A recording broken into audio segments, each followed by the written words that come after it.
అన్నా అన్నా ఆ అమ్మాయి లేచింది. లేచిందా? రే పడుకుందిరా.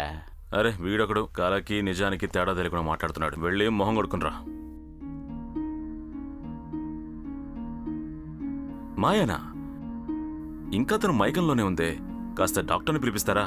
మీకు తెలియదు కదా మన టీం గురించి. మన దగ్గర అందరూ ఉన్నారు. ఈయన డాక్టర్, పేరు ప్రసాద్. హలో. ఇతను ఏం డాక్టరు ఏం చేస్తారో నాకు తెలియదా?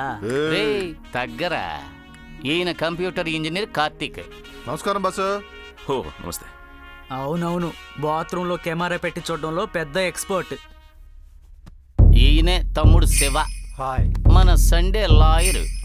ఆదివారం అయితే చాలు పొద్దున్నే లేచి కోర్టుకి వెళ్ళిపోతాడు. ఇక ఈయనే నట్టు. హాయ్.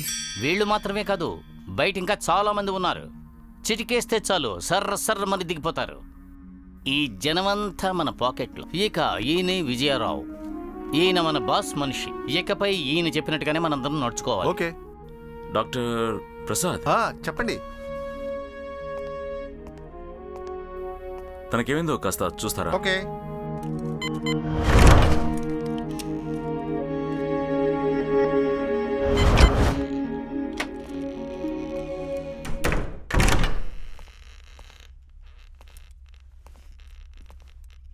షాక్ లో ఉన్నారు. దెబ్బ తగిలింది కదా, కాన్షియస్ రావడానికి అట్లీస్ట్ 1 hour అయినా అవుతుంది. ఓకే. శివ తీసుకో. కార్తీక్, థ్యాంక్స్ గురు. ప్రసాద్, ఓకే. నట్టు ఎంజాయ్ చెయ్యండి. మా అయ్యగాడ జీవితంలో మొట్టమొదటిసారి ఇంత డబ్బు సంపాదించాం, ఎంజాయ్ చేయొద్దా? రే రే రే తొందరపడకండి. రే ఒక్కొక్కరికి ఒక్కొక్క చాలు కదా. మాకే 2 కావాలి.